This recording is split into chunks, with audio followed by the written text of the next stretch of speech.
Hi, I'm Lisa. And I'm Steve. And this is the Electroencephalagraph-a-hat, fool.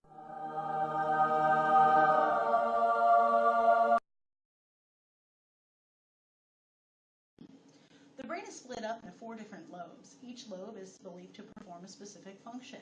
The frontal lobe takes care of logic and emotions. The parietal lobe takes care of movement and spatial orientation. The temporal lobe governs speech, pattern recognition, audio recognition, and the occipital lobe processes information taken from the retinas of the eyes. So visual. Or so they say.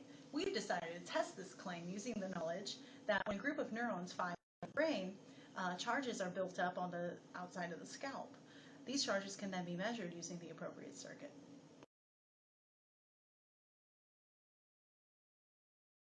So what we've done is we've fixed these electrodes into the hat in the spots where we know that the 4 lobes of the brain are supposed to be. And then what happens is these electrodes serve as the antennas into the gate of these field effect transistors.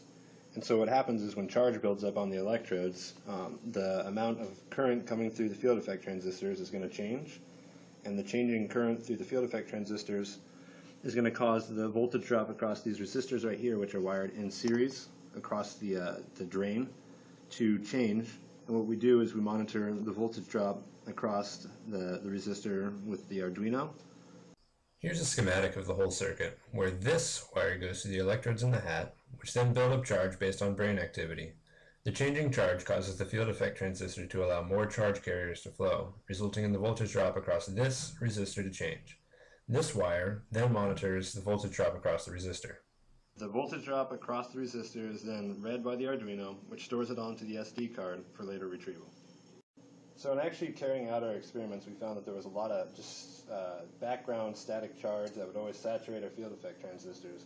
So to solve this problem, we put a Faraday cage over it to just isolate the electric field around it. In addition to stray, just background static charges, we also found that our electrodes were measuring static charge not only from their brain lobe that they were attached to, but also from adjacent brain lobes. So to solve that problem, we actually installed little miniature Faraday cages around each electrode individually. So to show that our circuit is actually working the way we expect it to, we generate static electricity through this high-tech means, as you can see. And as I bring the rod closer, you can see the numbers go way down, which implies that it is reading. And when I take the bar away, they go back up as expected. And you can see how very sensitive that our sensor is, because I only have to come up to here and they all go to 0. Like so. And that's 2 feet away. Pretty impressive. This is Steve using his frontal lobe.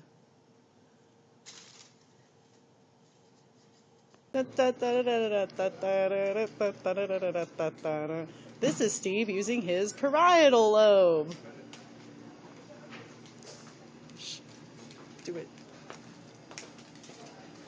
Yeah. This is Steve using his occipital lobe.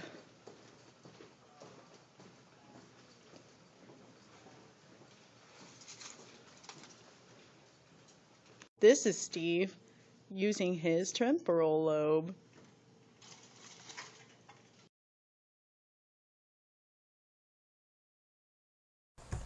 So when running tests with the EEG hat on, without the aluminum foil Faraday cage, these are what our raw results for balancing on one foot and staring at a multicolored umbrella as it spun around looked like. As you can see, the data spikes a lot, and these spikes do not in any way correlate to our actions, meaning they must have come from background static and not brain activity. After installing the aluminum Faraday cage over the hat, our results look slightly better. Here's a rundown where I worked on the quantum work for a little bit. The data still has some spikes, however not nearly as many as before in a much longer period of time, meaning that not as much static noise was getting onto the electrodes. However, this data still is not very useful, and worse yet is the fact that no lobe really ever seems to be working harder than the others. This graph is a running average minus the actual data points, and it shows that the fluctuations of static charge occurred at the same time for most of the lobes, suggesting that this data also did not correlate to any individual lobe activity.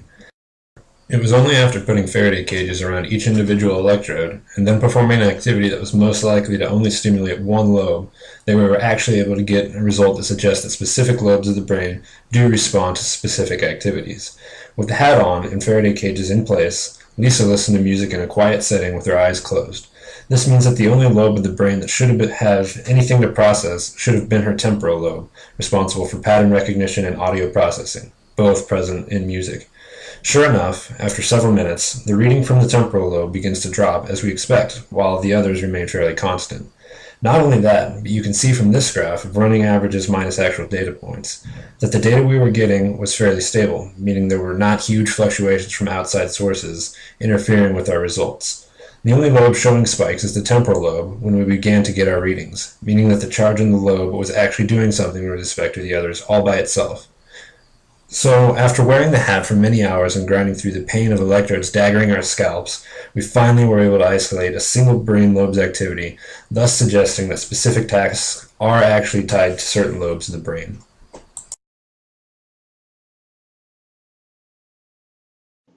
In doing this experiment, we learned a number of things, but one of the main things I learned was that there's a different kind of transistor called a field effect transistor, and it behaves differently from a normal PNP transistor in that it allows charge carriers to flow based on charge building up on the gate, or the antenna in our case. Something I learned that I wasn't really aware of before was just how sensitive these can be, and due to their high sensitivity, we were required to isolate them from each other as well as the outside environment, and that was pretty intense. We're awesome. Yep. Yep.